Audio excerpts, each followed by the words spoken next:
Et nous voici pour l'explication du dé des prêtres, et le rôle du prêtre fait par chaque joueur au cours de la partie, et du dé des récoltes. Alors, le dé des prêtres. Au début de chaque tour, tout le monde lance les dés, et un joueur a un rôle particulier, il va lancer ces fameux dés ici dorés, qui sont les dés du prêtre. Alors, que va faire le prêtre? Eh bien, il va avoir un rôle un peu à part, car quand c'est son tour, un prêtre ne peut pas déplacer son cultivateur dans les champs. Mais par contre, il va embêter les autres joueurs.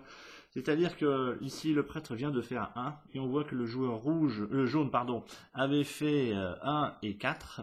Il peut donc décider que le 1 est le dé des dieux, et donc les cultivateurs ne peuvent pas utiliser ce dé. Alors, le pauvre cultivateur jaune va perdre l'usage de ce dé-là, et il ne va lui rester que le dé 4. Donc si il voulait monter sur la position 3, eh bien il aurait fait 4 moins 1 et il pouvait accéder au champ supérieur et prendre la denrée de maïs. Là, il ne le peut pas. Et donc, à son tour de jeu, malheureusement, le joueur jaune ne pourrait pas jouer. Alors, en ce cas-là, il a la possibilité d'utiliser les dés de récolte. Donc, on enlève ces dés ici, et il va lancer 2 nouveaux dés. On va supposer que le nouveau lancé donne cela. Et donc, dans les dés de récolte, vous avez des denrées sur un fond jaune, qui sont les denrées qu'on va ajouter, et les denrées sur un fond noir, c'est celles qu'on va retrancher.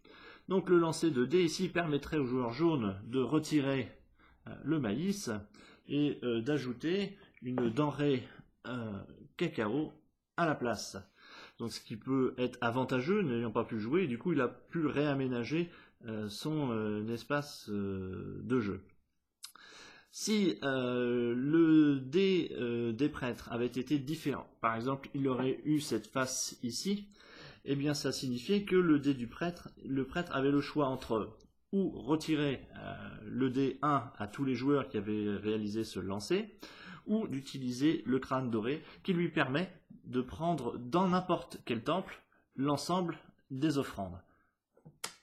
Voilà. Et donc c'est chaque fois un choix tactique qui va se faire entre j'empêche les gens de jouer, ou je les gêne, ou je peux prendre moi les denrées du temple sans être pénalisé, ne pas perdre de points de dévotion puisque je suis le prêtre et donc je fais mon rôle de prêtre.